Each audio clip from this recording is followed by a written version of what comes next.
ساری دنیا سارے لوگ تجھے اپنے فائدے کے لیے چاہتے ہیں، صرف تیرا رب ہی ہے جو تجھے تیرے فائدے کے لیے چاہتا ہے۔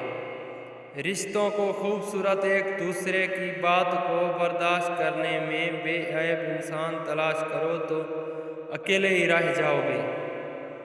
حضرت علی نے فرمایا، جس انسان جان نکل جاتی ہے تو وہ زندہ نہیں رہتا، اور جس انسان سے احساس نکل جائے تو پھر وہ انسان ہی نہیں رہتا۔ 3 رشتے بے نقاب ہو جاتے ہیں: بڑھاپے میں اولاد، مصیبت میں دوست، غربت میں بیوہ۔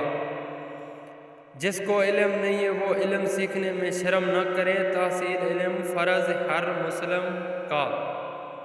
جس نے اپنی حقیقت جانی اس نے خدا واحد لا شریکہ کو پہچان لیا۔ جس زمین پر بارش نہ ہو وہاں کی فصلیں برباد ہو جاتی ہیں، اور جس گھر میں دین نہ ہو وہاں کی نسلیں برباد ہو جاتی ہیں۔ مولا علی نے فرمایا، لوگ 2 طرح کے ہیں: ایک سخی ہیں لیکن ان کے پاس پیسہ نہیں ہوتا، دوسرے مالدار ہیں مگر وہ کسی کی حاجت رعایت نہیں کرتے۔